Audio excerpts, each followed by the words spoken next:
मी सर्व मान्यवरांना विनंती करतो की त्यांनी राष्ट्रपिता महात्मा गांधीजी आणि भारतीय संविधानाला अभिवादन करावं.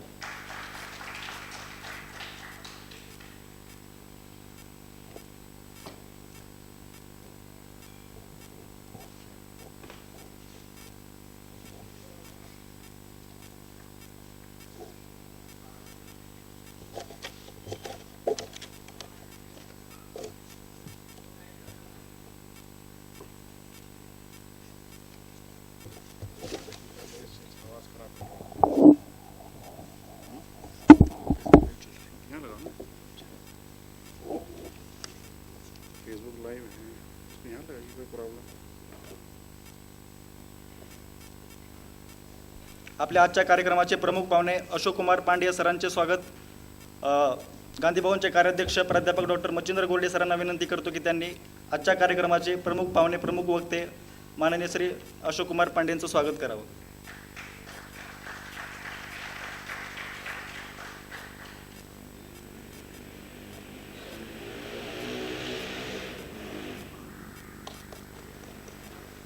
तसेच आजच्या कार्यक्रमाचे अध्यक्ष ज्येष्ठ लेखक आणि विचारवंत शेषराव चव्हाण यांचे स्वागत. युवक क्रांती दलाचे राज्य कार्यवाह जामवंत भाऊ मनोहर आणि युवक क्रांती दलाचे राज्य संघटक अप्पा नारसे करतील. युवक क्रांती दलाचे राज्य कार्यवाह जामवंत मनोहर व अप्पा नारसे, कार्यक्रमाचे अध्यक्ष ज्येष्ठ लेखक आणि विचारवंत शेषराव चव्हाण यांचे स्वागत करीत आहेत. मी युवक क्रांती दलाची साथी सीमाईला विनंती करतो की तिने भारतीय संविधानाच्या प्रस्तावनेचं वाचन करावं. आम्ही भारताचे लोक, भारताचे एक सार्वभौम, समाजवादी, धर्मनिरपेक्ष, लोकशाही गणराज्य घडवण्याचा व त्यांच्या सर्व नागरिकास सामाजिक, आर्थिक व राजनैतिक न्याय, विचार, अभिव्यक्ती, विश्वास, श्रद्धा व उपासना यांचे स्वातंत्र्य, दर्जाची व संधीची समानता निश्चितपणे प्राप्त करून देण्याचा आणि त्या सर्वांमध्ये व्यक्तीची प्रतिष्ठा व राष्ट्राची एकता आणि एकात्मता यांचे आश्वासन देणारी बंधुता प्रवर्धित करण्याचा संकल्पपूर्वक निर्धार करून आमच्या संविधान सभेत आज दिनांक 26 नोव्हेंबर 1949 रोजी याद्वारे हे संविधान अंगीकृत आणि अधिनियमित करून स्वतः प्रत अर्पण करीत आहोत. या कार्यक्रमाचं औचित्य साधून आज आपण पुस्तकाचं प्रकाशन करणार आहोत. गांधीजी समजून घेताना जे.आर. कोकाणकर लेखक आहेत त्याचे. मी मान्यवरांना विनंती करतो की त्यांनी पुस्तकाचं प्रकाशन करावं.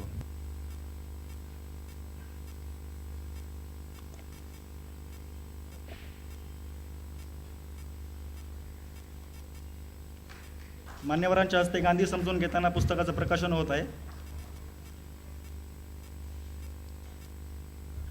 युवक क्रांती दलाचे राज्य कार्यवाह जामवंत मनोहर यांना विनंती करतो की त्यांनी कार्यक्रमाचं प्रास्ताविक करावं. कार्यक्रम गंभीर स्वरूपाचा आहे. म्हणजे 30 तारखेला राष्ट्रपिता महात्मा गांधींची हत्या होऊन 75 वर्ष पूर्ण झाली आणि युवक क्रांती दलाने पुण्यामध्ये, नागपूरमध्ये, सांगलीमध्ये, बीडमध्ये आणि जिथं जिथं युवक क्रांती दलाची युनिट सुरू आहेत अशा ठिकाणी राष्ट्रपिता महात्मा गांधींची पुण्यतिथी व त्यांना श्रद्धांजली अर्पण केली. पण पुण्यतिथीचा, राष्ट्रपिता महात्मा गांधींच्या पुण्यतिथीचा कार्यक्रम हा फक्त श्रद्धांजली अर्पण करण्याचा कार्यक्रम नसतो, तो गोडसे आणि गोडसेवादी प्रवृत्तीचा निषेध करण्याचा सुद्धा कार्यक्रम असतो. पण कार्यक्रम जरी गंभीर असला तरीसुद्धा माणसाला काही त्याचे स्वभावाचे दोष असतात. तर डॉक्टर कुमार सप्तर्षी असं सांगतात की हसत खेळत करण्याची गंभीर गोष्ट म्हणजे क्रांती, जे आपण आत्ता करतोय. कारण आपण या सभागृहात बसून जे देशाच्या सर्वोच्च स्थानावरती बसलेले लोक आहेत त्यांना आम्ही सांगतोय की जरी तुम्ही गोडसेवादी असाल तरीसुद्धा औरंगाबादच्या या सभागृहामध्ये एकत्र येण्याची आमची हिंमत आहे. आणि हा कार्यक्रम जेव्हा आपण घेतोय तर हा कार्यक्रम करत असताना याच्या मागची प्रेरणा अशी होती की ज्या गोडसेवादी शक्ती आत्ता दिल्लीच्या तख्तावरती बसून त्यांचं नंगानाच म्हणता येईल असंच चालू आहे जे काही सगळं, कारण की अदानीचं प्रकरण आत्ता होतं आहे, बजेट आलेलं आहे आणि बजेट ते कोणाला काय देतं आहे ते सगळं सुरू आहे. तर ही गंभीर जरी गोष्ट असली तरी आपण आपले कार्यक्रम उशिरा सुरू करण्याची मराठवाड्याची आणि एकूण महाराष्ट्राची परंपरा आपण पाळली आहे. त्याच्याबद्दल मी सगळ्या औरंगाबादकरांना धन्यवाद देतो. विचारपीठावर उपस्थित कार्यक्रमाचे अध्यक्ष ज्येष्ठ विचारवंत लेखक शेषराव चव्हाण, एक धाडसी इतिहास संशोधक तज्ज्ञ अशोककुमार पांडे, महाराष्ट्र गांधी स्मारक निधीचे औरंगाबाद शाखेचे कार्याध्यक्ष विश्वस्त मच्छिंद्रनाथ गोरडे सर, युक्रांचे राज्य संघटक आप्पा अनारसे, युक्रांचा मराठवाडा विभागाचा श्याम तोडकर, रोहन गायकवाड, सभागृहात उपस्थित असलेले आमचे सिनियर युक्रांदीय, म्हणतात once a cop always a cop, तसं वन्स अ युक्रांदीय ऑलवेज अ युक्रांदीय म्हणून सुभाष लोमटे सर, पाटील साहेब आणि बऱ्याच ओळखीच्या अनोळखी सगळ्या लोकांचं या सभेमध्ये आणि सभेत काय आंदोलनामध्ये मी स्वागत करतो. विषय असा आहे की मी मागच्या माझ्या वक्तव्यामध्ये मी हे सांगितलं की हे एक आंदोलन आहे आणि त्या आंदोलनासाठी आम्ही अशोककुमार पांडेंना का निवडलं तर पुण्यामध्ये आणि भारतात जेव्हा काश्मीर फाईल या विषयावरती कोणी बोलत नव्हतं तेव्हा अशोककुमार पांडेंनी ते धाडस केलं होतं. युवक क्रांती दलाने पुण्यामध्ये तो कार्यक्रम घेतला होता आणि त्याचा इतिहास असा आहे की देवेंद्र फडणवीस, तेजेंद्रपाल बग्गा आणि पुण्याचे त्यावेळेसचे महापौर अशा बऱ्याच मोठ्या लोकांनी, ज्यांना शेतकऱ्यांच्या प्रश्नावरती ट्विट करायला वेळ नसतो, ज्यांना अनेक महत्त्वाच्या प्रश्नांवरती ट्विट करायला वेळ नसतो, अशा खूप महत्त्वाच्या लोकांनी आमच्या छोट्याशा कार्यक्रमाबद्दल ट्विट करून ते हे केलं होतं. त्याच्यामध्ये काश्मीर फाईलचे डायरेक्टर विवेक अग्निहोत्रीसुद्धा होते. आणि जेव्हा इतिहासाची गोष्ट करतो आहे की आता हा इतिहास झाला आमचा मागच्या वर्षीचा, काश्मीर फाईल जेव्हा आलं होतं, पण औरंगाबादचं जसं मोदी साहेब कुठल्याही शहरात गेले तर त्याचं नातं सांगतात. औरंगाबादचं ना आमचं युवक क्रांती दलाचं आमचं एक नातं आहे. ते 1972 साली दलित शिष्यवृत्तीच्या वाढीचं आंदोलन या शहरामध्ये केलं होतं आणि यशस्वी झालं होतं आणि सबंध भारतामध्ये ती शिष्यवृत्तीची वाढ लागू करण्यात आली होती.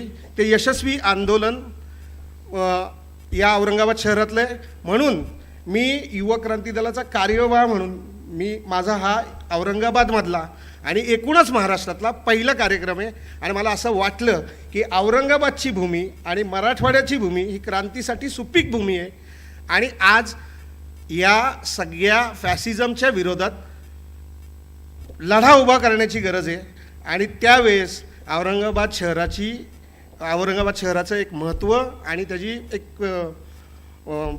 त्याची एक डिग्निटी म्हणा किंवा त्याचा स्वभाव, तो क्रांतीचा स्वभाव आहे मराठवाड्याचा, म्हणून हे औरंगाबाद शहर निवडलं.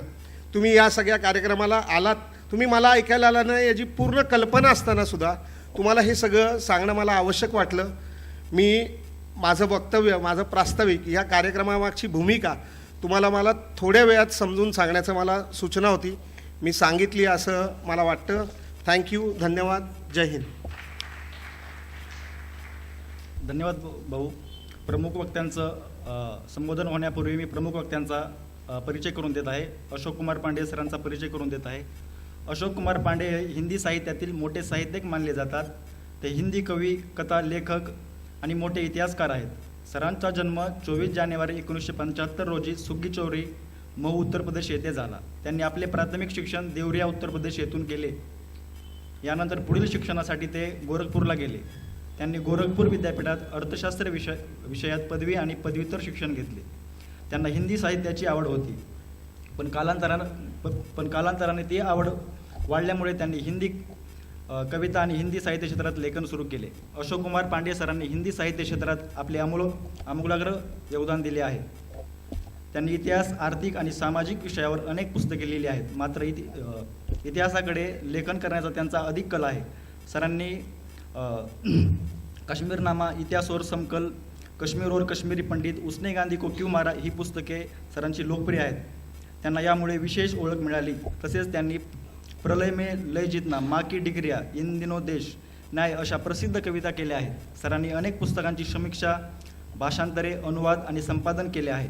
वर्तमान परिस्थितीवर त्यांचे लेख सतत प्रसिद्ध होत असतात. त्यांचे साहित्य क्षेत्रातील योगदान मोठे आहे. त्यांच्या उल्लेखनीय कामगिरीबद्दल त्यांना पंकज सिंग मेमोरियल अवॉर्ड सव्यासाची मेमोरियल अवॉर्ड अशा विविध पुरस्कारांनी त्यांना सन्मानित करण्यात आले आहे. आजच्या कार्यक्रमाचे प्रमुख वक्ते, प्रमुख पाहुणे माननीय अशोक कुमार पांडे यांना मी विनंती करतो की त्यांनी आपलं संबोधन करावं. माननीय मंच और औरंगाबाद के सम्मानित उपस्थित श्रोतागण, पहले ही माफ़ी कि मुझे मराठी नहीं आती है तो मैं हिंदी में ही बात करूंगा, लेकिन मुझे उम्मीद है कि मेरी हिंदी आप लोगों के पास तक आराम से पहुंच जाएगी. उसने गांधी को क्यों मारा? जब मैं ये किताब लिख रहा था तो मेरे पास ऑप्शन था कि मैं उन्होंने लिखता. जो लोग हिंदी समझते हैं वो जानते हैं कि गांधी का हत्यारा कोई एक तो नहीं था, पूरा गैंग था. तो उस पूरे गैंग के लिए मैं उन्होंने लिख सकता था कि उन सारे लोगों ने गांधी को क्यों मारा. लेकिन दिक्कत ये थी कि उन्होंने हमारे यहाँ सम्मान देने के लिए बोला जाता है. बड़ों को कहा जाता है, जिनको सम्मान देना होता है उनको कहा जाता है कि उन्होंने कहा. मतलब किसी ऐसे ने कहा तो हम कहेंगे उसने कहा था, और कोई सीनियर बोलेगा तो हम कहेंगे उन्होंने कहा था. तो मैं गांधी के हत्यारों को सम्मान नहीं देना चाहता था, इसलिए भाषा से मैंने समझौता किया और इसका नाम दिया उसने गांधी को क्यों मारा. जब ये अंग्रेज़ी में किताब आई तो अंग्रेज़ी ने मेरी समस्या हल कर दी. वहाँ सम्मान वगैरह का बहुत चक्कर नहीं होता है, तो उसका नाम मैंने दिया कि वाई दे किल्ड गांधी. तो शुरुआत मैं यहाँ से ही करूँगा कि गांधी का हत्यारा कोई एक नाथूराम गोडसे नहीं था.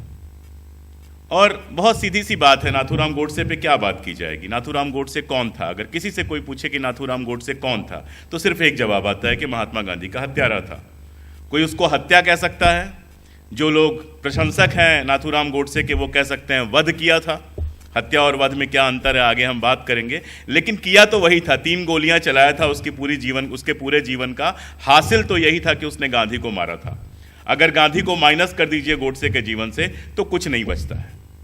इसलिए एक व्यक्ति पे बात करने की जगह जब हम इस पर बात करते हैं कि उसने गांधी को क्यों मारा था, तो हमें देखना पड़ेगा कि वो कौन सी विचारधारा थी, वो कौन से लोग थे जिनके लिए गांधी का जीवन खतरा बन गया था, जो गांधी को मारना चाहते थे.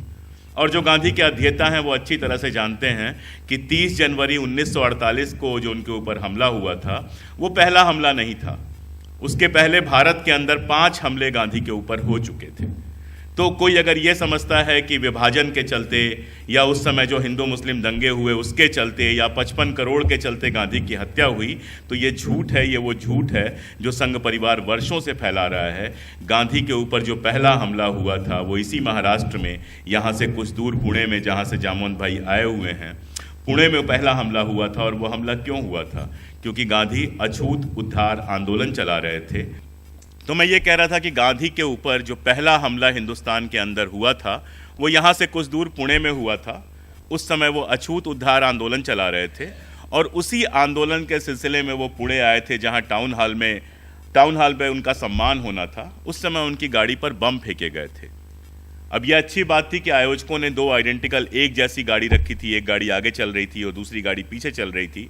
गांधी पीछे वाली गाड़ी में थे, बम पहले वाली गाड़ी पे पड़ा और 7 लोग उसमें मारे गए थे. उस समय गांधी ने ये कहा था कि आप मेरी हत्या करना चाहते हैं, कोई दिक्कत नहीं है, लेकिन जब मैं कहीं जाता हूं तो मेरे साथ महिलाएं होती हैं, बच्चे होते हैं और लोग होते हैं. आप उनको क्यों मारना चाहते हो? मुझे अकेले को मारो. तो ऐसा लगता है कि उनके हत्यारों ने उनकी ये बात सुन ली और इसके बाद जब भी हमला हुआ तो ऐसे हमले हुए जहां गांधी अकेले थे. असल में गांधी हत्या को समझने के लिए और गांधी विचारधारा को भी समझने के लिए हमें आज़ादी की लड़ाई को एक बार पलटकर देखना पड़ेगा. आज़ादी की पूरी लड़ाई में 3 तरह की धाराएं हमको दिखाई देती हैं. पहली जो धारा थी उसको मैं पहला कह देता हूं, वो क्रांतिकारी धारा थी. यानी ऐसे लोग जो ये सोचते थे कि बंदूक के सहारे इस देश में आज़ादी लाई जा सकती है. दूसरी धारा थी गांधी की और कांग्रेस की, जिनका मानना था कि अहिंसा के सहारे देश में आज़ादी लाई जानी चाहिए, पॉलिटिकल मूवमेंट के सहारे देश में आज़ादी लाई जानी चाहिए, इसमें बंदूक का कोई रोल नहीं होना चाहिए. और एक तीसरी विचारधारा थी जो आज़ादी की बात कम करती थी, कई बार नहीं करती थी, लेकिन धर्म के आधार पर देश बनाए जाने की बात करती थी. इसमें 2 लोगों को मैं एक साथ शामिल कर लेता हूं, सावरकर और हिंदू महासभा, जिन्ना और मुस्लिम लीग. दोनों में फर्क ये था, चूंकि मुस्लिम अल्पसंख्यक थे तो जिन्ना ये चाहते थे कि मुसलमानों को अलग देश मिल जाए, लेकिन सावरकर ये कहते थे कि हिंदू और मुस्लिम 2 नेशंस हैं. और आप देखिए ये बात कहने में उन्होंने ज़रा सी भी देर नहीं की. ज्यों ही उनको आज़ादी मिली 1937 में और अहमदाबाद में हिंदू महासभा का पहला अधिवेशन हुआ जिसके वो अध्यक्ष थे, उनकी अध्यक्षता में हिंदू महासभा का पहला अधिवेशन हुआ, तो उन्होंने कहा हिंदू और मुस्लिम दो नेशंस हैं, दो राष्ट्र हैं। लेकिन उनका यह मानना था कि देश एक ही रहना चाहिए, सुप्रीमेसी हिंदुओं की होनी चाहिए, मुसलमानों को सेकंड ग्रेड सिटीजन बनकर यहां रहना स्वीकार कर लेना चाहिए। और जिन्ना साहब चाहते थे कि पाकिस्तान एक अलग से देश बन जाए। 1940 के बाद जिन्ना साहब और जेल जाने के बाद सावरकर साहब की प्रायोरिटीज में कभी भी देश की आजादी की बात नहीं रही। अगर हम क्रांतिकारियों और गांधीवादियों के बीच में देखते हैं तो भगत सिंह ने सैंडर्स की हत्या की, उसके पहले बम फेंका गया लॉर्ड हार्डिंग पे। बंगाल के क्रांतिकारियों ने बंगाल के अंग्रेज ऑफिसर्स की हत्या की। कभी किसी क्रांतिकारी ने कांग्रेस के लोगों की हत्या नहीं की। अभी एक किताब आई है, आप लोग अगर पढ़ना चाहें तो बड़ी आसानी से वो उपलब्ध है, कामा मैकलियान की किताब है, वो इंडियन रिवोल्यूशनरी मूवमेंट पे। और कामा मैकलियान ने बड़ा खूबसूरत शोध किया है, बहुत शानदार रिसर्च किया है, और उस रिसर्च में निकल कर ये आता है कि कांग्रेस और रिवोल्यूशनरी फोर्सेज जो हैं ग्राउंड लेवल पर आपस में कोऑर्डिनेट कर रही थी। यानी कांग्रेस के जो नेता थे उस जमाने के, वो क्रांतिकारियों को ग्राउंड लेवल पर सपोर्ट कर रहे थे, पैसे से सपोर्ट, शेल्टर से सपोर्ट, बाकी सारी चीज़ों से सपोर्ट कर रहे थे। और इसका तो इतिहास हम सब जानते ही हैं कि कांग्रेस मिनिस्ट्री जब जब आई हैं तो जो रिवोल्यूशनरी जेल में सड़ रहे थे उनको रिहा करने की कोशिश की गई है। तो कांग्रेस और रिवोल्यूशनरीज के बीच जो फर्क था वो रास्ते का फर्क था। दोनों औरंगाबाद से पुणे जाना चाहते थे, कोई बस से जाना चाहता था, किसी को जल्दी थी, कोई फ्लाइट से या फिर गाड़ी से पहुंच जाना चाहता था। तो रास्तों का ये आपस में टकराव था। लेकिन ये जो हमारी सांप्रदायिक धारा थी, कम्युनल धारा थी, उसके साथ रास्ते का टकराव नहीं था, नीयत का टकराव था। और इस नीयत के टकराव को समझने के लिए हमको सावरकर का इतिहास पढ़ना पड़ेगा, समझना पड़ेगा। जब भाई मेरी किताबों का नाम बता रहे थे तो एक किताब उन्होंने छोड़ दी थी, और लेखक अपनी किताब के बारे में कैसे ना बताए, तो मेरी जो आखिरी किताब है वो सावरकर काला पानी और उसके बाद है। तो सावरकर का जब आप इतिहास पढ़ना शुरू करते हैं तो 1909 में, 1907 में जो सावरकर लंदन जाते हैं वो एकदम अलग सावरकर है। यंग हैं, आज़ादी की भावना से भरे हुए हैं, एक हद तक रिवोल्यूशनरी भी हैं, हालांकि तिलक स्कूल के पढ़े हुए हैं, तिलक का जो पूरा मूवमेंट था उससे निकल के आते हैं। तो थोड़ा सा जो कम्युनल एक सोच थी वो तो दिखाई देती है, लेकिन उसके बावजूद उनके लिए लोगों के बीच में भेदभाव करने का एक ही तरीका था कि कौन अंग्रेजों के खिलाफ लड़ रहा है और कौन अंग्रेजों के खिलाफ नहीं लड़ रहा है। इसीलिए उनकी जो पहली किताब है 1857 वाली जो किताब थी, और उसका महत्व सिर्फ इसलिए नहीं है कि 1857 पर किसी हिंदुस्तानी द्वारा लिखी गई पहली किताब है, उसका महत्व इसलिए भी है कि 1907 में जब इंग्लैंड में, पूरे इंग्लैंड में 1857 के विद्रोह पर विजय का पर्व मनाया जा रहा था, जब हर तरफ खुशियां मनाई जा रही थी, और 1857 के जो हमारे क्रांतिकारी थे उनको गुंडे कहा जा रहा था, उस समय सावरकर ने, युवा सावरकर ने इंडिया हाउस में एक कार्यक्रम किया था, और उस कार्यक्रम में 1857 के 50वें वर्ष को मनाया था। उस जमाने के क्रांतिकारियों की फोटो लगाई थी, हालांकि जो ब्रिटिश रिपोर्ट्स हैं वो कहती है कि उसमें 24-25 लोग थे, लेकिन उस जमाने में इंग्लैंड में 1857 को सेलिब्रेट करने के लिए अगर 5 लोग भी जुटे थे तो ये शानदार बात थी। और इसके साथ जोड़कर जब आप 1857 की उनकी किताब देखते हैं तो आप क्या पाते हैं? आप ये पाते हैं कि हिंदू मुसलमान से इतर जो देश की आज़ादी के लिए लड़ रहा था वो सावरकर के लिए हीरो था, और जो देश की आज़ादी के लिए नहीं लड़ रहा था वो सावरकर के लिए विलन था। इसीलिए अगर आप यहां देखेंगे तो बहादुर शाह जफर का जो शेर था, हिंदिया में बू रहेगी जब तलक ईमान की, तख्त लंदन तक चलेगी तेग हिंदुस्तान की, उससे वो किताब खत्म होती है। उसके पहले अजीमुल्लाह खान एक हीरो की तरह हमारे सामने आते हैं, तात्या टोपे एक हीरो की तरह हमारे सामने आते हैं, लेकिन महाराष्ट्र का ही एक राज परिवार जो उस जमाने में अंग्रेजों का साथ दे रहा था, जिसका रिश्ता कभी शिवाजी से रहा था, उसके बारे में सावरकर लगभग गाली गलौज की भाषा में बात करते हैं। यानी मैं कहना यह चाह रहा था कि 1907, 1909 तक जब तक वो गिरफ्तार नहीं हुए थे, तब तक हिंदू मुसलमान से ज्यादा वो अंग्रेजों के खिलाफ लड़ने वाले और अंग्रेजों के समर्थन में खड़े होने वालों के बीच में विरोध कर रहे थे। और देखिए, जो ही आजादी की लड़ाई में कोई जाता है, गया और गहरे गया, उसके एक बात समझ में आ गई कि हिंदू मुस्लिम एकता के बिना अंग्रेजों को नहीं हराया जा सकता है। इसीलिए तिलक महाराज पुणे में कितने भी नॉन प्रोग्रेसिव रहे हों, तिलक महाराज ने भले जब लड़कियों की शादी की उम्र बढ़ाई गई तो उसका विरोध किया, रमाबाई का विरोध किया, ये सारा कुछ किया, कास्ट सिस्टम को सपोर्ट किया, लेकिन तिलक महाराज को इसलिए भी याद करना पड़ेगा कि 1916 में लखनऊ में कांग्रेस और लीग के बीच में पहला पैक्ट उन्होंने कराया और उस समय बयान दिया कि अभी हमारी जो लड़ाई है वो तिकोनी है, ट्रायंगुलर है, यानी एक तरफ हिंदू है, एक तरफ मुसलमान है, एक तरफ अंग्रेज हैं। और उन्होंने कहा कि अगर अंग्रेजों को हराना है तो इस लड़ाई को ट्रायंगुलर की जगह सीधा बनाना पड़ेगा, यानी हिंदू और मुस्लिम को एक होना पड़ेगा। क्योंकि तिलक महाराज आज़ादी की लड़ाई कम से कम चाहते थे कि आज़ादी की लड़ाई हिंदुस्तान जीते, तो उनके समझ में आया कि हिंदू और मुसलमान एक होंगे तभी जीतेंगे। क्रांतिकारियों को उठा लीजिए, भगत सिंह और उनके साथियों ने जो पहला संगठन बनाया था उसका नाम था नौजवान भारत सभा, और नौजवान भारत सभा का जब आप इतिहास पढ़ना शुरू करते हैं तो आपको आश्चर्य होगा कि इतनी हिम्मत तो हम लोग आज भी नहीं कर सकते हैं। हिंदू मुस्लिम एकता के लिए उन्होंने क्या किया, झटका मीट अलग से बनवाया, हलाल मीट अलग से बनवाया और दोनों को मिला दिया, और हिंदुओं और मुसलमानों के बीच में ये घोषणा करके कि इसमें दोनों तरह के मीट बने हुए हैं, लाहौर जैसी जगह पर वो सहभोज कराते थे। आप समझ सकते हैं कि हिंदू मुस्लिम एकता की भावना कितने गहरे भरी हुई थी। गांधी कहने की जरूरत नहीं है, सुभाष बोस कहने की जरूरत नहीं है, किसी भी ऐसे व्यक्ति को आप उठाकर ले लीजिए जो आज़ादी की लड़ाई में सक्रिय था, वो उसके अंदर तमाम अंतर विरोध होंगे, लेकिन हिंदू मुस्लिम एकता की बात वो कर रहा होगा क्योंकि जानते थे आज़ादी की लड़ाई लड़ने वाले कि अंग्रेज़ों के खिलाफ लड़ाई तब तक नहीं लड़ी जा सकती है जब तक हिंदू और मुसलमान एक ना हो जाए। और अंग्रेज भी ये बात जानते थे कि हिंदुस्तान को तब तक गुलाम रखा जा सकता है जब तक हिंदू और मुसलमान एक नहीं होते हैं।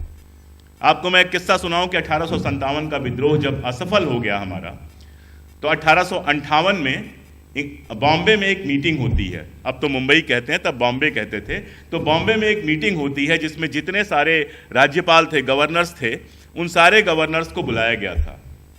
लॉर्ड एल्फिंस्टाइन जो थे वो बॉम्बे के गवर्नर उस जमाने में थे। अब तो वो पेपर्स अवेलेबल हैं, कोई भी देख सकता है। उसमें उन्होंने एक ही बात कही थी कि डिवाइड एंड एम्प्टा is a old Latin saying, बांटो और राज करो एक पुरानी लैटिन कहावत है, और हिंदुस्तान में हम राज तभी कर सकते हैं जब हिंदुस्तान में हिंदुओं और मुसलमान को बांट के रखेंगे। आप सब जानते हैं कि 1857 की लड़ाई में मुसलमानों ने बहुत बढ़ चढ़कर भाग लिया था, और आप सब जानते हैं कि 1857 के बाद जो ब्रिटिश पॉलिसी थी उसमें मुसलमानों को एक किनारे करने का लगातार मामला बनता रहा। इसीलिए सर सैयद जब उभर के आते हैं तो वो कहते हैं कि मुसलमानों को अगर आगे बढ़ना है तो अंग्रेज़ों के साथ सहयोग करना पड़ेगा। वो एक अलग कहानी है, उस पर कभी अलग से कभी बात हुई तो बात करेंगे। मैं सावरकर साहब की बात कर रहा था। 1909 में सावरकर साहब गिरफ्तार होते हैं और जाते हैं अंडमान। मैं ये नहीं कहूँगा कि 6 महीने के अंदर माफ़ी मांगना शुरू कर देते हैं, ये एक ऐसा तथ्य है जो सब जानते हैं। पहले तो सावरकर के समर्थक कहते थे कि उन्होंने कोई माफ़ी नहीं मांगी, लेकिन अब वो भी इस बात को कहने लगे हैं कि हाँ माफ़ी मांगी थी, 6 या 7 माफ़ियाँ मांगी थी उन्होंने, उसको अभी छोड़ देते हैं थोड़ी देर तक। आप अंडमान जेल का इतिहास पढ़िए और उस ज़माने में जो लोग अंडमान में थे उनमें से कई लोगों के जीवनियाँ कई लोगों की निकल के आ गई हैं। आप देखते हैं कि उसके अंदर कोई मूवमेंट चलाने का, किसी भी तरह का मूवमेंट चलाने की कोई छूट नहीं थी।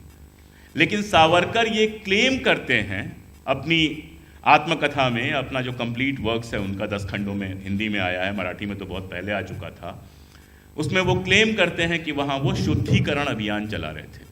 शुद्धिकरण से आप लोग परिचित हैं ना, मुसलमान को हिंदू जब बनाया जाता है तो इसको शुद्धिकरण कहते हैं, हिंदू महासभा ने ये शुरू किया था। तो उनका कहना है कि जेल के अंदर वो शुद्धिकरण अभियान चला रहे थे। अब चला रहे थे कि नहीं चला रहे थे ये बात कह पाना बहुत मुश्किल काम है, क्योंकि सावरकर के अलावा कोई भी जो उनके साथ जेल में रहा है उसने अपने संस्मरण में कहीं नहीं लिखा है कि इस तरह का कोई शुद्धिकरण अभियान चल रहा था। फिर सावरकर को ये लिखने की जरूरत क्यों पड़ी कि वो शुद्धिकरण अभियान चला रहे थे, इस पर सोचिएगा। असल में लगातार माफियां मांगने के बावजूद अंग्रेज सरकार उनकी माफियों पर भरोसा करने के लिए तैयार नहीं थी, नंबर 1, और दूसरा शायद वो उनको एक अलग तरह के रोल में देखना चाहती थी जिसके लिए लगातार उनके ऊपर दबाव बनाया जा रहा था। 1920 में जिस तरह का सत्याग्रह 1920 के दशक में होता है और हिंदू मुस्लिम एकता हमारे सामने आती है, आप देखते हैं कि वही पीरियड है जब स्वामी श्रद्धानंद, जामा मस्जिद पे स्वामी श्रद्धानंद को भाषण देने के लिए बुलाया जाता है। जामा मस्जिद के इतिहास में पहली बार एक हिंदू संत भाषण देता है, और जब उसके बाद अंग्रेज उनको गिरफ्तार करने की कोशिश करते हैं तो मुसलमान उनको घेर कर बाहर निकालते हैं, जिसमें 4-5 मुसलमानों की ब्रिटिश फौज ने हत्या भी कर दी। ये वो दौर था जब पंजाब में सैफुद्दीन किचलू एक बड़ा नेता बन के उभरते हैं। ये वो दौर था जब पूरे देश में हिंदू मुस्लिम एकता एक अलग लेवल पर दिखाई देती है। लेकिन इसके तुरंत बाद आप देखते हैं कि जो श्रद्धानंद वहां पर जामा मस्जिद होकर आए थे, हिंदू मुस्लिम एकता की बात करके आए थे, वो भी शुद्धि अभियान चलाना शुरू कर देते हैं। पंजाब में आर्य समाज का पूरा मूवमेंट जो है वो कम्युनल मूवमेंट बन के आता है और पूरे देश में कम्युनलिज्म की एक नई लहर पैदा होती है। इस पूरी लहर में मुस्लिम लीग तो एक तरफ थी, लेकिन हिंदू पक्ष से कोई ऐसा नेता नहीं था जो उसको लीड कर सके। हिंदू महासभा सावरकर के आने से पहले तक पॉलिटिकल ऑर्गेनाइजेशन नहीं था, वो चुनाव नहीं लड़ता था, वो सिर्फ साल में एक बार इकट्ठा हो जाना और इस तरह की कार्यवाहियों में लगा हुआ था। मेरा अपना मानना है कि वो पीरियड था जिसमें सावरकर को तैयार किया गया इस बात के लिए कि आप हिंदुओं का नेतृत्व करें और हिंदू कम्युनलिज्म को लीड करें। मैं ये बात क्यों कह रहा हूं, किस वजह से कह रहा हूं? जब वहां से रिहा होकर आते हैं सावरकर और येरवड़ा की जेल में उनको रखा जाता है, पुणे की येरवड़ा जेल में, तो वहां पर वो हिंदुत्व नाम की किताब लिखते हैं। अब आप सोचिएगा कि एक आदमी जो 10 साल अंडमान रह के आया है, जिसके ऊपर ब्रिटिश गवर्नमेंट की इतनी कड़ी नजर है, जिसको कोई कार्यवाही और नहीं करने दी जाती है, उसको हिंदुत्व लिखने से रोकने वाला कोई नहीं था जेल में। वो हिंदुत्व लिख गए, किसी जेलर को पता ही नहीं चला। और उसके बाद सिर्फ लिख नहीं गए, वो पूरी किताब बाहर चली गई, बाहर जाके छप गई, छप के बटने लगी, उसके ऊपर कोई बैन नहीं लगाया गया, जबकि 1857 वाली किताब छपते ही बैन कर दी गई थी, लेकिन उस किताब पर कोई बैन नहीं लगाया गया। उसके बाद जब येरवड़ा से रिहा होते हैं और रत्नागिरी में जाकर उनको घर में कैद रखा जाता है, वहां पर उनकी कार्यवाहियां क्या थी? ज्यों ही वो रत्नागिरी में जाते हैं त्यों ही वहां पर हिंदू सभा की कार्यवाहियां शुरू हो जाती हैं। वो खुद इस बात को लिखते हैं कि मस्जिद के सामने से बैंड बजाते हुए एक टोली गुजरी और उस पर बवाल हुआ तो मैंने उनका साथ दिया, वगैरह वगैरह। यानी बाकी पॉलिटिकल कार्यवाहियों पर तो रोक लगी थी उनके, लेकिन सांप्रदायिक कार्यवाहियों पर किसी तरह की कोई रोक नहीं लगी थी। और उसके बाद जब 1937 में वो पूरी तरह से आज़ाद होते हैं, पहले तिलक स्वराज पार्टी ज्वाइन करते हैं और उसके बाद सीधे हिंदू महासभा ज्वाइन करते हैं और उनको हिंदू महासभा का अध्यक्ष बना दिया जाता है 1937 में, मैंने आपको बताया। और उनके अध्यक्षीय भाषणों की एक किताब है हिंदू राष्ट्र दर्शन। कहीं और ढूंढने की जरूरत नहीं है, भारतीय जनता पार्टी की वेबसाइट पे आप जाएंगे, ऑफिशियल वेबसाइट पे जाएंगे तो वहां हिंदू राष्ट्र दर्शन के नाम से आपको वो किताब अंग्रेजी में मिल जाएगी, हिंदी में भी कहीं ना कहीं होगी, लेकिन अंग्रेजी में वहां पे आपको मिल जाएगी। उसमें उनके भाषणों को पढ़िए, आपके समझ में आता है कि सांप्रदायिक पॉलिटिक्स भारत में किस तरह से हो रही थी। उन पूरे भाषणों में वो लगातार 2 बातें करते हैं। पहली बात तो ये कि हिंदुओं के रिप्रेजेंटेटिव हम हैं, कांग्रेस को वोट मत दीजिए। और दूसरी बात जो एक जगह डायरेक्टली और बाकी जगह इनडायरेक्टली आती है, वो ये कहते हैं कि अंग्रेजों का हित हमारे हित से अलग हो ये कोई जरूरी नहीं है। ऐसा भी हो सकता है कि अंग्रेजों का हित भी वही हो और हमारा हित भी वही हो। और इसको साबित करते हैं 1942 में, जब देश में भारत छोड़ो आंदोलन शुरू होता है।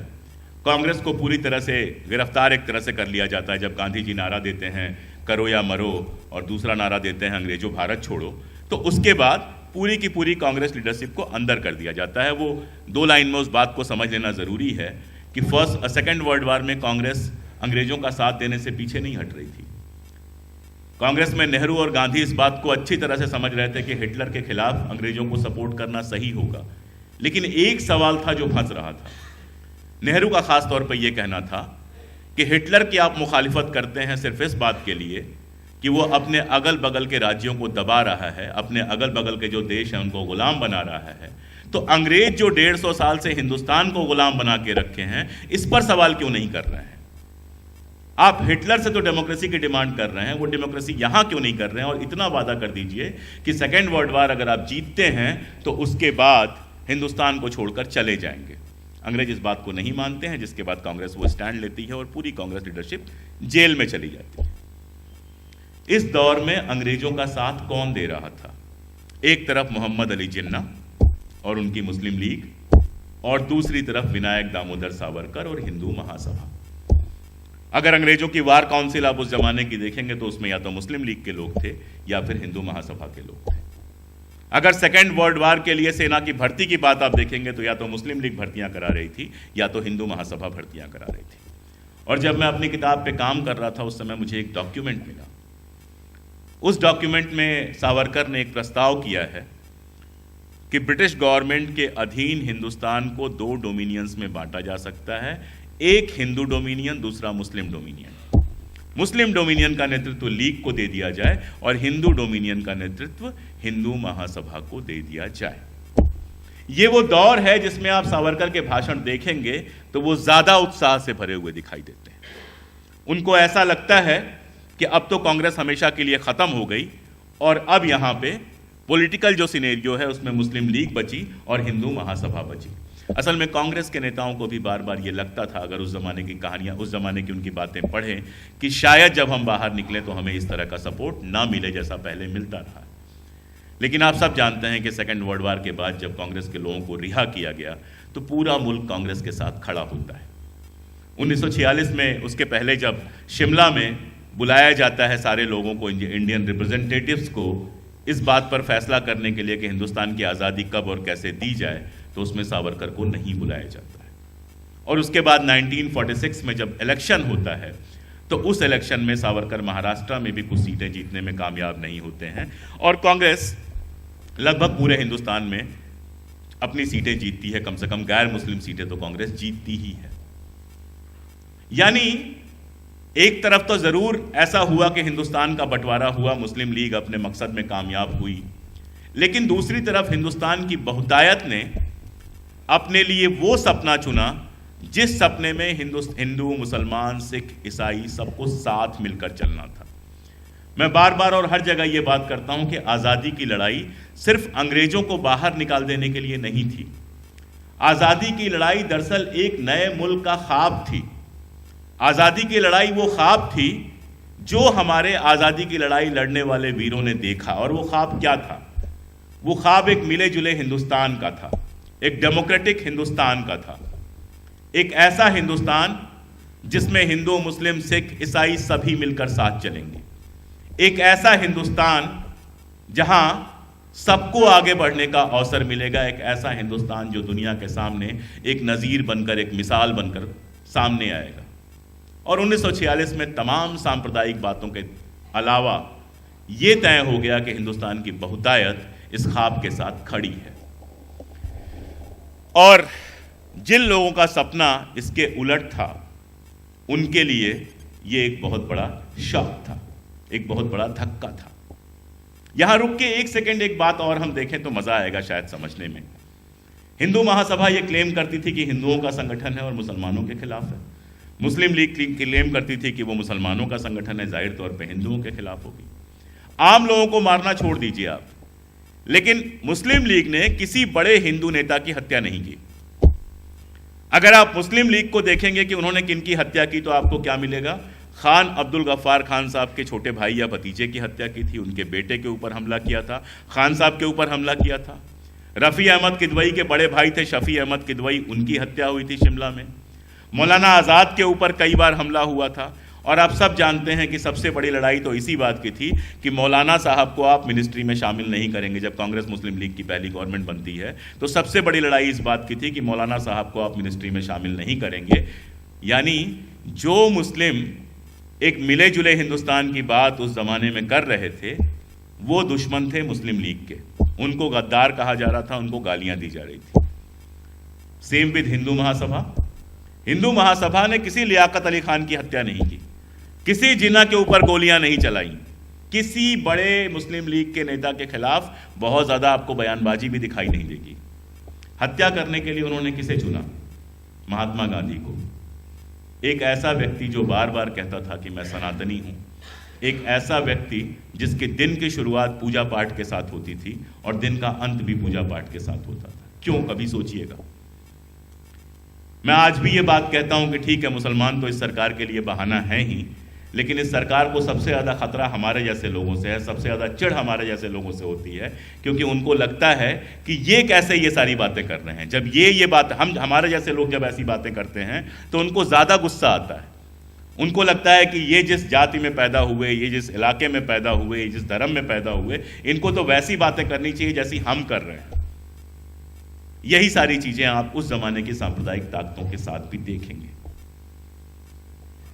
तो मैं लब्बो लुबाब सारी बातों को मिलाकर कहना यह चाह रहा था कि गांधी और जवाहरलाल नेहरू ये दो लोग ऐसे थे जो सावरकर और उनके ख्वाब के बीच में सबसे बड़ा रोड़ा बनकर आते हैं।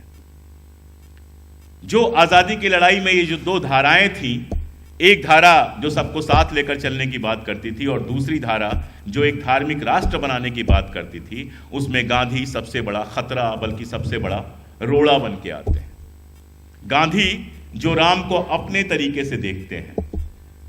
1908 या 9 की बात है, गांधी इंडिया हाउस गए हुए थे, लंदन गए हुए थे। वहां इंडिया हाउस के लोगों ने उनको आमंत्रित किया और आमंत्रित करके कहा कि विजयादशमी है, इस पर आइए और भाषण दीजिए। गांधी ने कहा कि मैं पॉलिटिकल बात नहीं करूंगा, क्योंकि एक धार्मिक समारोह है तो मैं सिर्फ धार्मिक बात करूंगा। वहां सावरकर को भी होना था।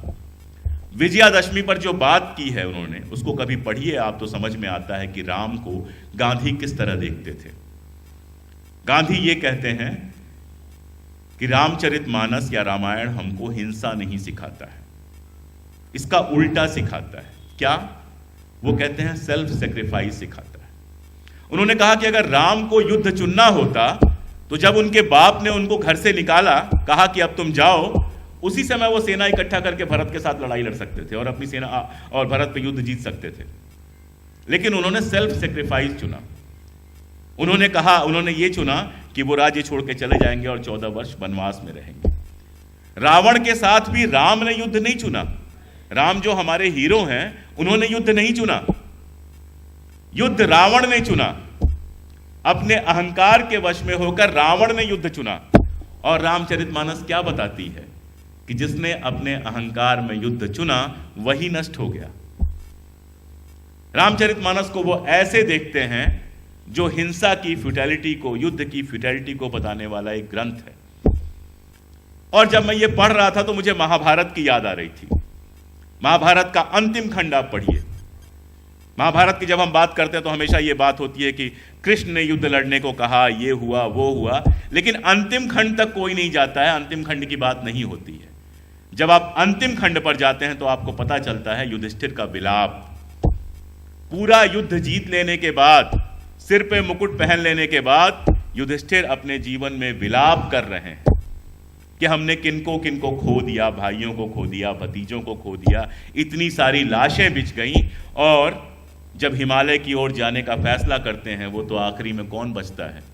एक कुत्ता और वो खुद। यानी पूरा महाभारत, इतना बड़ा युद्ध, इतना सारा कुछ आपको देता क्या है?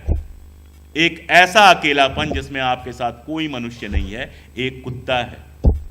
और जब इस तरह से महाभारत को आप पढ़ते हैं तो मेरे समझ में आता है कि हिंदू धर्म के जो दो सबसे बड़े शास्त्र हैं, दो सबसे बड़े महाकाव्य हैं हमारे पास, दोनों हिंसा की बात करते हुए दरअसल अहिंसा के पक्ष में खड़े होते हैं।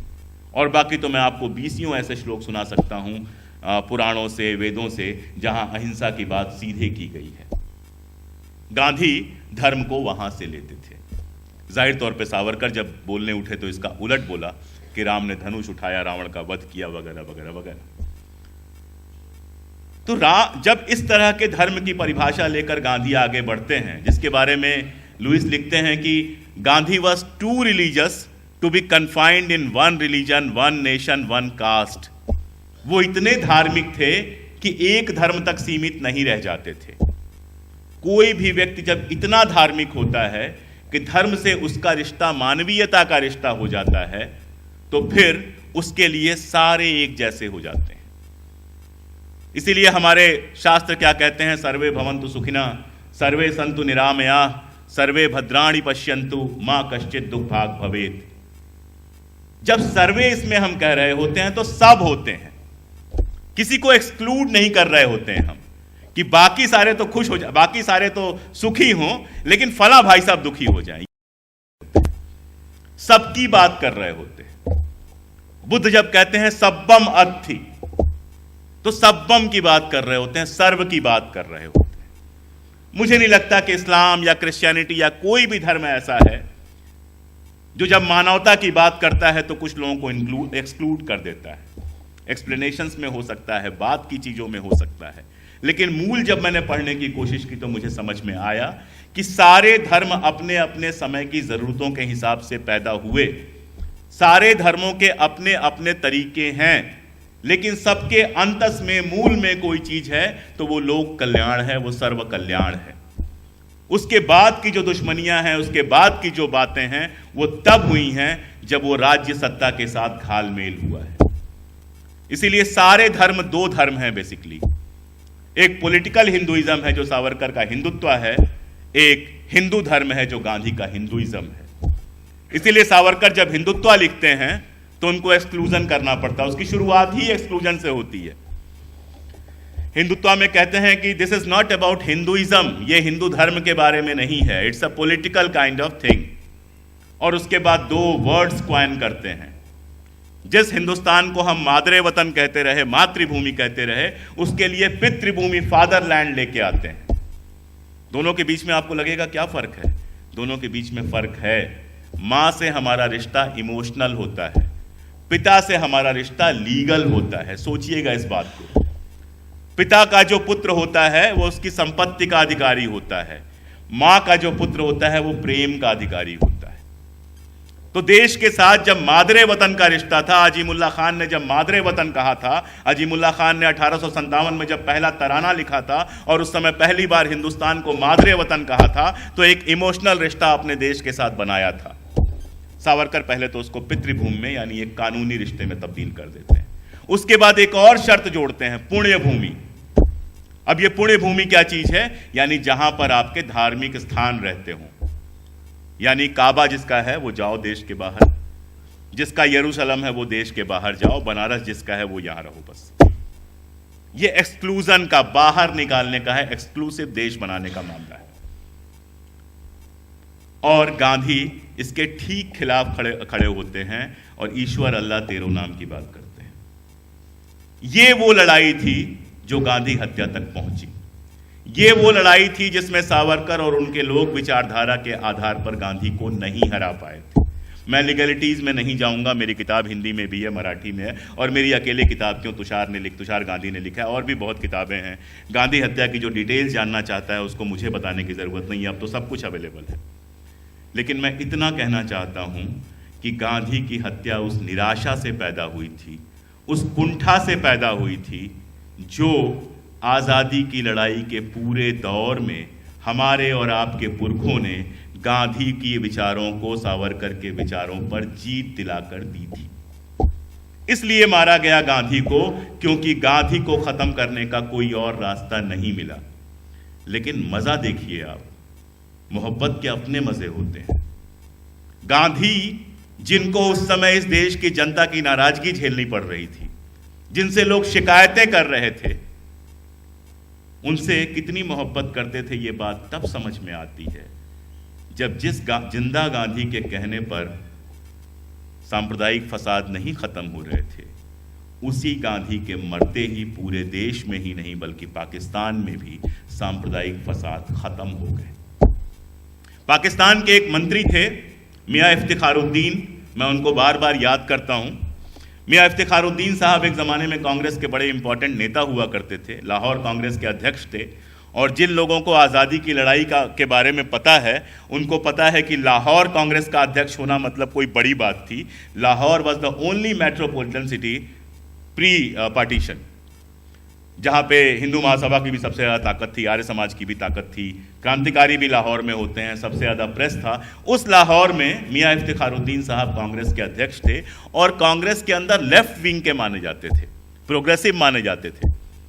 वही थे जिन्होंने शेख अब्दुल्ला साहब को जवाहरलाल नेहरू से मिलवाया था। लेकिन 1945-46 में जो सांप्रदायिक आंधी चली थी उसमें बह गए थे, मुस्लिम लीग की तरफ चले गए थे। हालांकि बाद में उनके साथ बहुत बुरा हुआ। प्रोग्रेसिव आदमी थे, जब पाकिस्तान बन गया उनको मिनिस्टर तो बना दिया गया, पुनर्वास का मंत्री बनाया गया, पहली मीटिंग में उन्होंने सवाल उठा लिया कि लैंडलॉर्ड से जमीन लेके आम लोगों को दिया जाए, लैंड रिफॉर्म को दिया जाए। मिनिस्ट्री से बाहर हुए तो फैज़ अहमद फैज़ के साथ मिलकर एक अखबार निकाला। 2 साल में वो अखबार भी बंद कर दिया गया और एक निराश, गरीब तो नहीं क्योंकि बहुत पैसे वाले घर के थे, लेकिन एक निराश बूढ़े की मौत मरे। तो इफ्तिखारुद्दीन साहब ने गांधी जी की डेथ के बाद एक बयान जारी किया और उस बयान में वो कहते हैं कि गांधी हत्या के लिए हर वो आदमी, हर वो शख्स जिम्मेदार है जिसने पिछले 3-4 सालों में हिंदुओं और मुसलमानों के बीच में जहर बोने का काम किया है। ये पाकिस्तान से आया हुआ बयान था। और गांधी अपनी मौत में भी सावरकर से बड़े हो गए। गांधी अपने मौत में भी वो करने में कामयाब हुए जो वो जीते जी करना चाहते थे।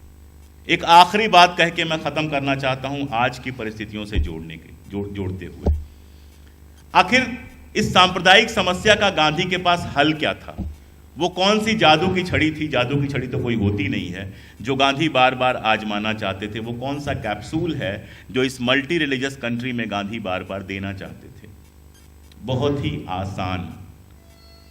उनका कहना था कि जहां जो बहुसंख्यक है वहां वो अपने अल्पसंख्यक की रक्षा करे। और ये वो उस हिंदुस्तान में कह रहे थे जहां कहीं मुस्लिम अल्पसंख्यक था तो कहीं हिंदू अल्पसंख्यक था।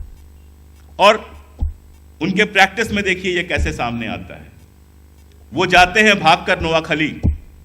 नोआखली में कौन बहुसंख्यक था? मुसलमान बहुसंख्यक थे। मुस्लिम लीग रूल कर रही थी। जो लोग मारे गए, जिनके साथ अत्याचार हुआ, जिन औरतों के साथ जिना हुआ, वो कौन से लोग थे? हिंदू लोग थे। गांधी वहाँ जाते हैं और 3 महीने लगातार रहकर वहाँ काम करते हैं। निर्मल कुमार बोस की एक किताब है माई डेज विद गांधी, आराम से आपको ऑनलाइन मिल जाएगी। निर्मल कुमार बोस गांधीयन नहीं थे। निर्मल कुमार बोस कलकत्ता में एक यूनिवर्सिटी में पढ़ाते थे और गांधीयन स्टडी करना चाहते थे। तो जब गांधी वहाँ गए तो गांधी को ज़रूरत थी एक ऐसे बंदे की जो बांग्ला जानता हो। तो निर्मल कुमार बोस ने ऑफ़र किया कि मैं आपके सेक्रेटरी की तरह चलता हूँ। तो वो उनके साथ गए थे और उन्होंने नोआखली की सारी डिटेल्स लिखी हैं, आप उसको पढ़िए। और नोआखली से लौट के वो कहाँ रुके? दिल्ली में। दिल्ली में कौन बहुसंख्यक था? हिंदू। दिल्ली में कौन अल्पसंख्यक था? मुस्लिम। और गांधी किसकी रक्षा में लगे? मुसलमानों की रक्षा में लगे। तो जब गांधी के ऊपर यह आरोप लगता है कि वो प्रो मुस्लिम थे या मुसलमानों के का तुष्टीकरण कर रहे थे, तो दरअसल ये वो लोग लगाते हैं जो चाहते हैं कि मुसलमानों का जब दमन हो तो सब लोग शांत रहें, कुछ न कहें। वरना वो देख पाते कि गांधी अल्पसंख्यक के साथ खड़े थे, नोआखली में भी और दिल्ली में भी। और यहां से वो लाहौर जाना चाहते थे, जो पाकिस्तान में हिंदुओं के साथ उस दौर में हो रहा था उसकी मुखालिफत करने के लिए। यहां अगर वो जिंदा रहते तो शायद कुछ दिन बाद लाहौर जाना चाहते थे। तो एक बड़ा नेता, राष्ट्रपिता, फादर ऑफ नेशन वो होता है जो कमजोर के साथ खड़ा हो। वो बाप किस काम का जो अपने मजबूत बेटे की तो हमेशा तारीफ करता रहे, उसकी मदद करता रहे, और जो बच्चा कमजोर रह गया हो उस बच्चे को घर से बाहर निकाल दे, उसको गालियां देता रहे। ऐसे बाप से ना बाप भला। बाप तो वो होता है जो मजबूत बच्चे को सपोर्ट करता है और कमजोर बच्चे को ज्यादा सपोर्ट करता है। जब हम गांधी को फादर ऑफ नेशन कहते हैं, राष्ट्रपिता कहते हैं, जो हम नहीं कहते, सबसे पहले सुभाष चंद्र बोस ने कहा था, तो वो इसीलिए कहते हैं कि ये जो आइडिया ऑफ इंडिया है जिसमें सबको साथ मिलकर चलना था, इस आइडिया ऑफ इंडिया का सबसे मजबूत अगर कोई स्तंभ था तो वो गांधी थे, जो इसके लिए जिए और इसके लिए मरे। लेकिन 1990 के बाद गांधी को कई तरीकों से बुलाया गया। हमें सिर्फ बीजेपी या आरएसएस समझ में आती है, लेकिन थोड़ा रुक के दिमाग पर थोड़ा सा जोर डाल के आप सोचिए कि 90 में सबसे पहले गांधी को तब बुलाया गया जब इस देश में ग्लोबलाइजेशन, प्राइवेटाइजेशन को विकास का पर्याय बना दिया गया। जो गांधी छोटे उद्योगों की बात करते थे, ग्राम स्वराज की बात करते थे, एक ऐसी इकोनॉमिक पॉलिसी लाई गई जिसमें ग्राम स्वराज जैसी चीजों के लिए कोई जगह नहीं थी। और दुर्भाग्य से ये उन लोगों द्वारा लाई गई जो खुद को गांधी का वारिस कहते थे। और देखिए, मैं अर्थशास्त्र का विद्यार्थी रहा, आज भी बड़े शौक से अर्थशास्त्र पढ़ता हूं। जब दक्षिणपंथी आर्थिक व्यवस्था आती है तो उसके साथ चल चल के दक्षिणपंथी पॉलिटिकल व्यवस्था भी आती है। ऐसा नहीं हो सकता कि आपके घर में नंबर 2 का पैसा सुबह शाम आ रहा हो और आपके बच्चे बहुत ज़्यादा शरीफ निकल जाएं। अगर ऐसा हो रहा है तो खुद को खुशकिस्मत समझिए। जैसा पैसा होता है, हमारे बाबा कहते थे, दादा कहते थे हमारे, कि जैसा आटा होता है, जैसी रोटी होती है, वैसी ही शक्ल होती है। यानी जो अनाज आप खाते हैं वो आपके चेहरे पे दिखाई देता है। तो अगर आप करप्शन का अनाज खा रहे हैं तो वो आपके बच्चों में दिखाई देगा। हमने उस करप्शन को सांस्थानिक कर दिया। हमने मजदूरों, किसानों के लिए बनने वाली पॉलिसीज एक के बाद एक खत्म की और कैपिटलिस्ट को फायदा पहुंचाने वाली नीतियां लगातार दी, जिसका एक परिणाम अदानी और उसका शेयर और इसके पहले सत्यम भी हम लोग सारा कुछ देख चुके हैं। और आप देखते हैं कि यही 90 का दशक है जब बाबरी मस्जिद की शहादत होती है। यही 90 का दशक है जब लगातार दक्षिण पंथ हमारे देश में मजबूत होता चला जाता है और 2014 आते आते वो इतना मजबूत हो चुका है कि सत्ता में आता है। और सत्ता में आने के बाद सबसे पहला काम क्या करता है? गांधी के हाथ में झाड़ू पकड़ाता है और गांधी की जगह सावरकर को फादर ऑफ नेशन की तरह स्थापित करने की कोशिशें शुरू करता है। और इस कोशिश का परिणाम क्या होता है? इस कोशिश का परिणाम यह होता है कि देश स्पष्ट तौर पर 2 हिस्सों में बटा हुआ आज दिखाई दे रहा है।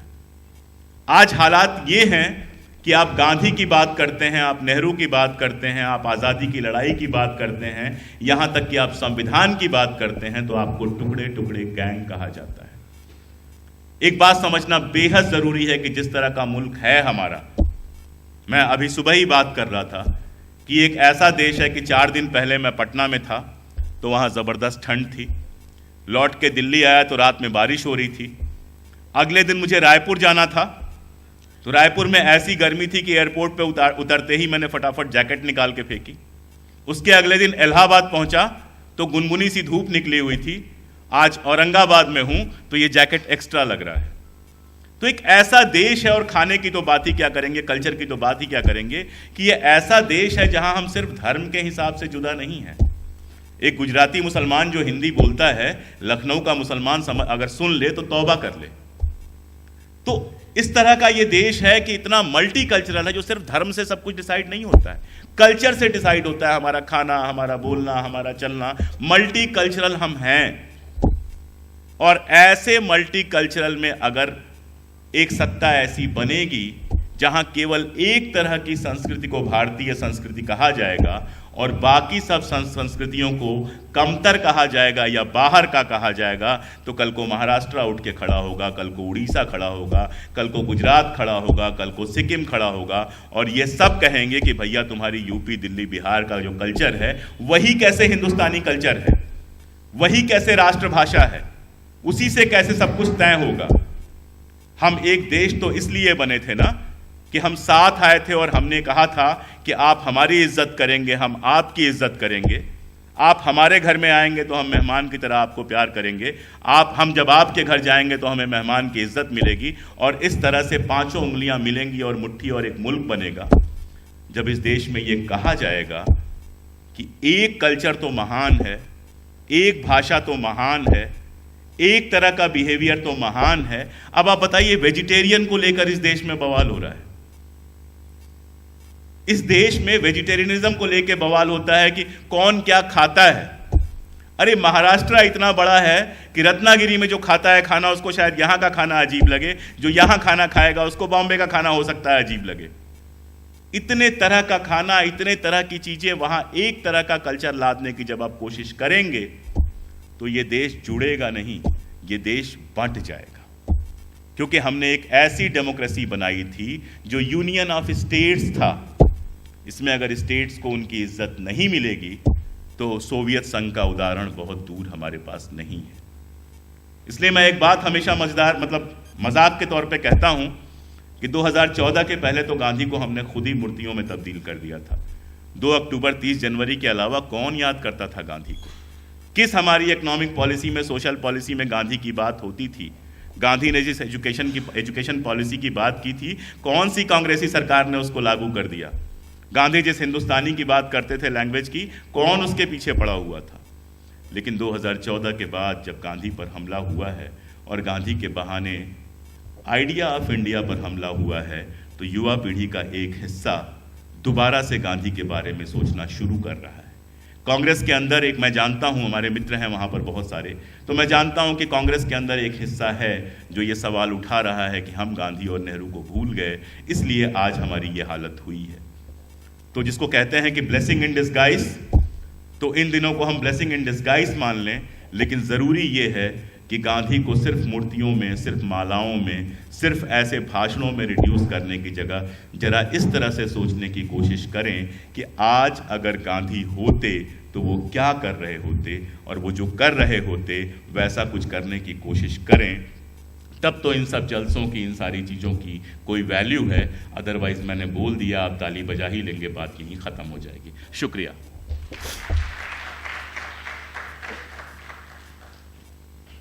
यानंतर मी कार्यक्रमाचे अध्यक्ष ज्येष्ठ लेखक आणि विचारवंत शेषराव चव्हाण यांना विनंती करतो की त्यांनी अध्यक्ष संबोधन करावं। डॉक्टर अशोक कुमारजी, व्यासपीठावर बसलेले विराजमान झालेले सर्व महानुभाव, सर माइक मेरे हिसाब से सेट है ना, मैं आपके हिसाब से सेट कर देता हूँ जी। आणि उपस्थित बंधू भगिनींनो, डॉक्टर अशोक कुमारजीने फार विस्तृत आणि ज्याला ऑब्जेक्टिव्ह म्हणतात असं ॲनालिसिस केलं, त्याबद्दल त्यांचं अभिनंदन करायला पाहिजे। अशोक कुमारजी, मला फक्त एक सूचना आपल्याला करायची आहे। आपण उसने गांधी को क्यों मारा हे पुस्तकाचं टायटल ठेवलेलं आहे। मराठीमध्ये किंवा हिंदीमध्ये उसने हे एकवचनी वापरलं जातं, पण आपण जे विश्लेषण केलं ते विश्लेषण गांधीला विरोध करणारे जे होते त्यांचा हेतू काय होता, त्यांची फिलॉसॉफी काय होती याचं वर्णन केलेलं आहे। म्हणून मला आपल्याला असं सुचवाच वाटतं की आपल्या पुस्तकाचं टायटल पुढे जर निघणार असेल तर उन्होंने गांधी को क्यों मारा हे असायला पाहिजे। आपण उसने आणि उन्होंनेचा फरक सांगितला तो म्हणजे आधार काय म्हणतात त्याला, in a way of respect, that is all right, पण या पुस्तकात हे वाटते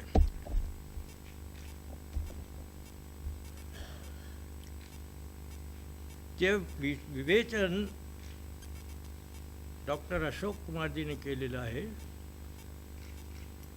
त्याचा एक ओझरता आढावा मी घेतो आणि नंतर मी गांधीजींच्या हत्येची खरी कारणं काय होती ती आपल्याला सांगतो की कशा करता गांधीजीची हत्या करण्यात आली। अगदी स्पेसिफिकली अशोक कुमारजींनी सगळं जनरल वर्णन केलेलं आहे। I will come to the specific reason for which Gandhi was assassinated, but that I will do in the end. गांधीजींची हत्या करण्याचा 5 वेळेस प्रयत्न झाला हे अशोक कुमारजींनी सांगितलं, पण त्याच्यातला विशेष भाग आहे की या 5 पैकी 4 हत्या महाराष्ट्रामध्ये, मुंबईमध्ये करण्याचा प्रयत्न झाला आणि यापैकी 3 हत्येमध्ये नाथुराम गोडसे सामील झालेला होता। आपल्याला माहिती असेल हे, पण विश्लेषणामध्ये राहिलं असेल। आणि आणखीन एक गोष्ट की फार क्वचित लोकांना माहिती आहे ती अशी आहे की गांधीजींची जी हत्या करण्याचा प्रयत्न झाला त्याचा निषेध करण्यासाठी पुण्यामध्ये एक सभा घेण्यात आली होती आणि आपल्याला आश्चर्य वाटेल की त्या सभेचं अध्यक्षस्थान हे डॉक्टर बाबासाहेब आंबेडकरनी भूषविलेलं होतं। ही गोष्ट फार कमी लोकांना माहिती आहे। कारण गांधी आणि आंबेडकरचा वादच फक्त लोकांना माहिती आहे, मतभेदच माहिती आहे आणि तोच प्रस्तुत केला जातो. पण ही एक गोष्ट त्याच्यामध्ये होती. दुसरा एक उल्लेख आपण सावरकर आणि जीनाचा केला की सावरकरनी 1937मध्ये स्पेसिफिकली असं म्हटलं होतं आणि असा आग्रह धरला होता. आपलं हे म्हणणं बरोबर आहे, त्याचं फक्त मी विश्लेषण करतो की भारताचं विभाजन होऊ नये, कारण भारत हा अखंड आहे. परंतु या अखंड भारतामध्ये 2 राष्ट्र राहतात, 2 देश राहतात, एक हिंदूंचा आणि दुसरा मुसलमानांचा. तो भारत हा एकच ठेवावा, अखंडच ठेवावं आणि याचे 2 विभाग करावे. त्याच्यामध्ये एक हिंदू राष्ट्र, दुसरं मुस्लिम राष्ट्र. आणि अशोक कुमारजींनी सांगितल्याप्रमाणे the Muslim should have secondary citizenship right in India. आणि हा प्रयत्न सावरकरने मरेपर्यंत केला. मरताना सावरकरने असं लिहून ठेवलंय की माझा अखंड भारत ठेवण्याचा प्रयत्न माझ्या हयातीमध्ये यशस्वी झाला नाही, पण येणारी पिढी जी आहे हा माझा प्रयत्न सफल करतील, हे लिहून ठेवलेले. आणि त्या दृष्टीने आज काही पावलं उचलली जात आहे. आता आणखीन एक गोष्ट आपल्या माहितीसाठी सांगतो. आपल्याला माहिती असेल, त्यांनी सांगितलं की ब्रिटिशरचे सपोर्टर्स अँड अपोनंट्स कोण होते. ब्रिटिशरचे सपोर्टर्स अँड अपोनंट कोण होते. त्यांनी 2 नावं सांगितली, सावरकर आणि जीना. तिसरं नाव मी आपल्याला सांगतो की जी मी सध्या पुस्तक लिहित आहे त्याच्यावर मी एक पूर्ण चॅप्टर लिहिलेलं आहे की there was doctor Ambedkar who did not want to see independent of India for at least another 10 years. And he has specifically given the reasons, which are in 40 pages. Why did he not support it? Why did he not take part in the freedom movement? आणि ते वाचल्यानंतर a rational mind feels that Ambedkar was justified in not taking part in the freedom movement. But that is another story.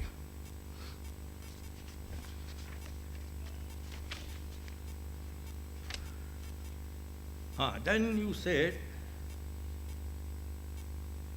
की स्वातंत्र्य कशाकरता पाहिजे होतं. स्वातंत्र्यामध्ये सर्व जाती जमातींच्या लोकांचा देश राहील असं पाहिजे होतं. Gandhiji wanted independence to bring Swaraj in India. ते एका शब्दात त्याने सांगितलं, I want independence of India to establish Swaraj in the country. And Swaraj in the country means the welfare of all. Welfare of all. Not only of any particular class, but the lowest of the low should feel that this country belongs to me and this country has given me something to improve my life. That was the things. I don't want to, that would create controversy if I speak, but I don't want to create controversy which is in the present context. पण तिथं रामाचा जो तुम्ही उल्लेख केला आणि रामाच्या ज्या क्वालिटीज सांगितल्या अगदी बरोबर आहे, परंतु जे घडत आहे त्याच्या अगदी विरुद्ध घडत आहे. So I don't want to go into that.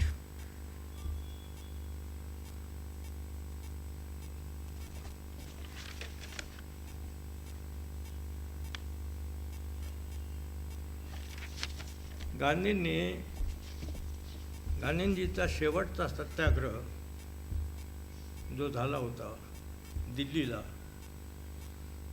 त्या सत्याग्रहामध्ये जे असं म्हटलं जातं आहे नेहमी गांधीजींच्या बाबतीत की गांधी वॉज प्रो मुस्लिम, आणि that was you see the one of the greatest reason you see for assassinating Gandhi. But Gandhiji हा चार्ज त्यांच्यावर आहे, तो शेवटपर्यंत राहिला आणि असाच राहणार पॉलिटिकल पर्पजेससाठी. पण तो ज्यावेळेस गांधीजीचं उपोषण चाललेलं होतं त्या उपोषणामध्ये एक मुसलमानांचं डेलिगेशन त्यांना भेटायला आलं होतं, ज्यांचं नेतृत्व जे त्याचं नेतृत्व करत होते त्याचं नाव माझ्या लक्षात नाही आहे, पण त्यांनी असं सांगितलं की बा हे जे चाललेलं आहे मुसलमानांवर जो अन्याय होत आहे हा अन्याय थांबणार आहे की नाही. आम्ही नॅशनलिस्ट असल्यामुळे आम्ही पाकिस्तानमध्ये गेलो नाही. आज आम्हाला आमची अशी हालत झालेली आहे, आम्ही पाकिस्तानलाही जाऊ शकत नाही आणि हिंदुस्थानमध्ये राहू शकत नाही. तर याच्यातून जर तुम्ही आमची सोडवणूक करत नसाल तर आम्हाला लंडनला पाठवण्याची व्यवस्था करा, हे त्या डेलिगेशन सांगितलं. गांधींनी त्यावेळेस काही उत्तर दिलं नाही, पण काही दिवसानंतर जेव्हा परिस्थिती बदलली तर ते डेलिगेशन जे आलं होतं त्या लीडरला सांगितलं त्यांनी की now I will tell my government that here are the Muslims who call themselves nationalists, but they want to go to London. Make arrangement to send them to London, if this is their duty. And then he has specifically said, not only once but on several occasions, to the Muslims, that since those Muslims who have remained in India, they must, you see, consider India of their country. And they should mix up, you see, wholeheartedly in this nation. If they can't do it, then nobody will save them. Not even I will be able to save them. That was he said.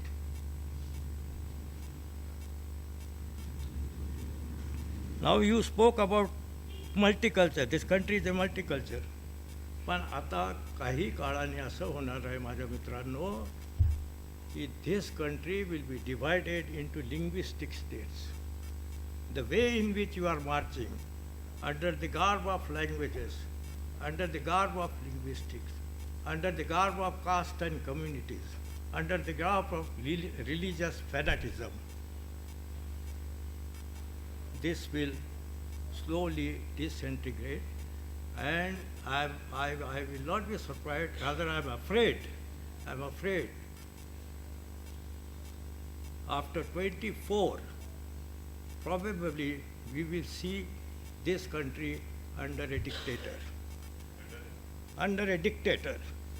What type of dictator he will be, I do not know.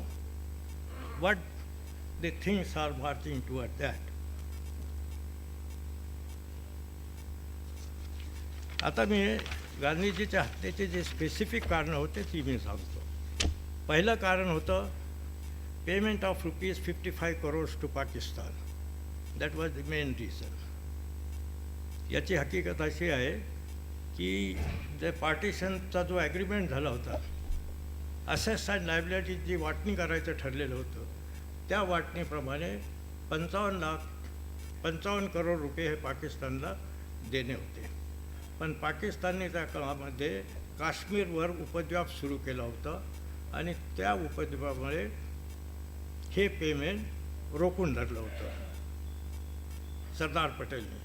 Sardar Patel was very insistent on not making payment, you see, of 55 crore to Pakistan in view of the situation they have created in Kashmir.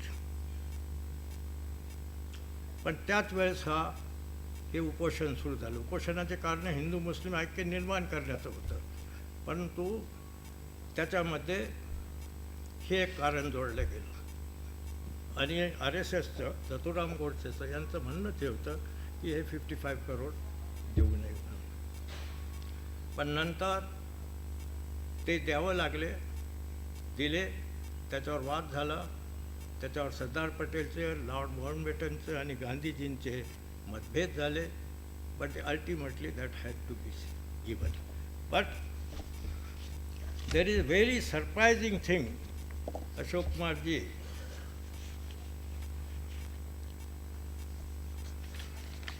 याच्यामध्ये राजगोपालाचारीचं नाव आपण ऐकलं होतं.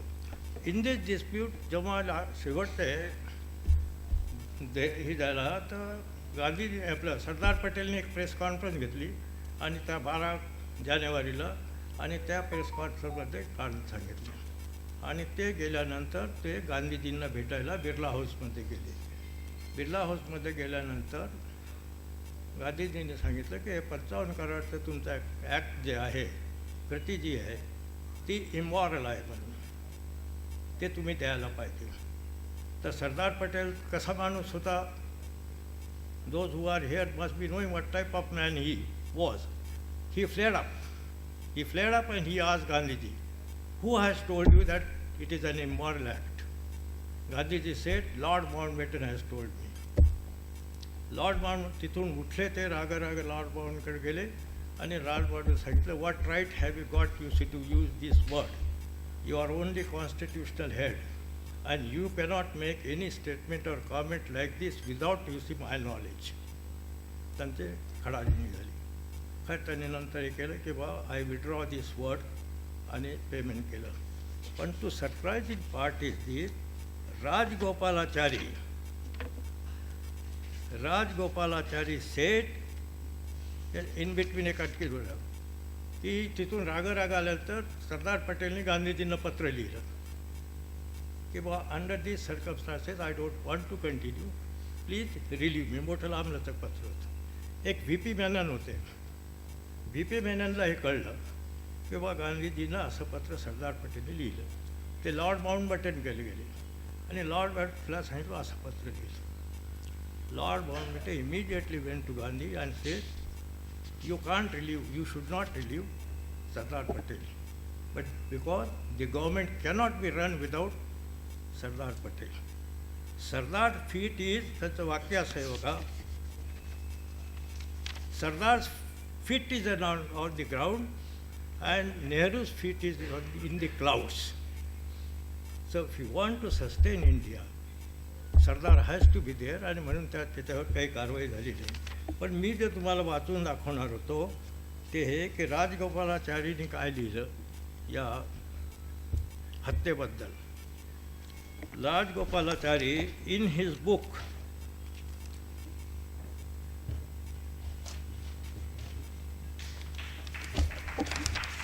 I will take another 2 to 3 minutes because very important, you people must know it. Rajgopalachari in his book Gandhiji's Teaching and Philosophy has mentioned that Sardar Vallabhbhai Patel casually remarked to him that payment of 55 crores to Pakistan insisted upon Gandhiji had resulted in his assassination. Sardar Patel also said so. That is what Rajaji said. Sardar Patel felt that the conspiracy to kill Gandhiji was due to Hindu anger against him on account of his advice to pay rupees 55 crore when Pakistan was organizing and carrying out the wicked military campaign against India. This Rajgopalachari says. This is to read the line. Rajaji further said, Gandhiji insisted that India should carry its agreement and not start its career of independence by breaking. Yes, I know, I am conscious. 55 crores had not been paid. This is what I mean to say, की या 55 करोडच्या विषयी बरेचसे वर्षन्स आहेत. पण त्या वर्षांचं गोळाबेरीज ही आहे की नाथुराम गोडसेंनी जी गांधीजीची हत्या केली ती करण्यापाठीमागे हे एक मोठं कारण होतं. दुसरं कारण त्यांनी असं हे केलेलं आहे, जे पाकिस्तानमधून हिंदू यायला लागले होते त्यांचा असा समज झाला की आमच्यावर हे इथं अन्याय होणार आहे आणि याला गांधीजी जबाबदार आहे. त्याच्यानंतर तिसरं कारण हे होतं की गांधीजीच्या त्या प्रार्थनेनंतर जे भाषणं होत होती, त्या भाषणावर असा समज सगळ्यांचा झाले, बहुतेकात झाला होता की हे मुस्लिम अपीजमेंट आहे. तर अशी ही कारणं होती आणि या सगळ्या कारणाची गोळाबेरी जी झाली ती गांधीजीची हत्या करण्यामध्ये झाली. फक्त मला एकच आपल्याला म्हणायचं आहे की ज्याच्यावर आपण विचार करू शकता आणि प्रत्येकाने विचार करायला पाहिजे की हे सगळं याच्या पाठीमागे रिलिजियस थिंकिंग जबाबदारी, रिलिजियस फॅनॅटिझम जबाबदार आहे. तर हे रिलिजियस फॅनॅटिझम जे किती काळ चालू देणार आहे आणि चालणार आहे. त्याच्यामध्ये 1-2 पॅरेग्राफ मी फक्त कोटेशन्स आहेत ते वाचून दाखवतो. The religious fanaticism Gandhi could not be destroyed by killing him. Religious fanatics feel that with Gandhi's death, his philosophy will also go away. But that is not so. आणि हे सगळं जे चाललेलं आहे आज, हे सगळं चाललेलं आहे की चांगली माणसं जे आहे, चांगली माणसं जी आहे ही शांत बसलेली आहे. त्याच्यामुळे दुर्जन जे आहेत, दुर्जनांचा प्रभाव जो आहे वाढत चाललेला आहे आणि सज्जनांचा वर्चस्व जे आहे, नैतिक वर्ष जे कमी कमी होत चाललेलं आहे. कारण त्यांना असं वाटतं की याच्यात आपण काही करू शकणार नाही आणि आपण केलं तर काही होणार नाही. पण जोपर्यंत या देशामध्ये त्याला देश टिकवायचा आहे, समाज टिकवायचा आहे, तरुण पिढी घडवायची आहे, त्यांनी त्या सगळ्या चांगल्या लोकांनी पुढे यायला पाहिजे आणि जे चाललेलं आहे त्याला आळा घालण्याचा प्रयत्न करायला पाहिजे. आणि ही आशा, if there is no hypocrisy, I can hope, you see, आपल्याला माहिती असेल की नरेंद्र मोदीने जे 2022चं भाषण केलं लाल किल्ल्यावरून, त्याच्यावर असं म्हटलेलं आहे की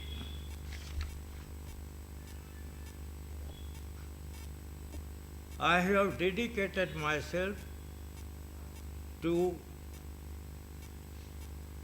the philosophy of Gandhi, to Gandhi. If Narendra Modi as Prime Minister is really mean it, he should put his dedication and commitment in practice then and keep Gandhiji's spirit alive.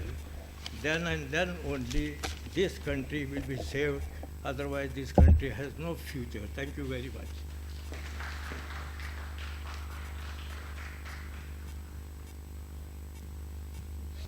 गांधीजींचे वारसदार आणि देशाचे पहिले पंतप्रधान पंडित नेहरू म्हणाले होते, it was a epic end in epic life. हे 30 जानेवारीला त्यांचं वाक्य होतं की एका महाकाव्याचा एक महाकाव्यात्मक अंत झाला आहे. पण युवक क्रांती दल डॉक्टर कुमार सप्तर्षींच्या मार्गदर्शनाखाली राष्ट्रपिता महात्मा गांधी, डॉक्टर बाबासाहेब आंबेडकर आणि संविधानाच्या मार्गावरती चालतं. आणि आम्हाला असं वाटतं की राष्ट्रपिता महात्मा गांधींच्या महाकाव्याचा अंत झालेला नाही आहे, जोपर्यंत राष्ट्रपिता महात्मा गांधींवरती प्रेम करणारा शेवटचा व्यक्ती या देशामध्ये, या जगामध्ये जिवंत असेल. आणि त्याचाच प्रयत्न म्हणून औरंगाबादमध्ये हा कार्यक्रम केला होता.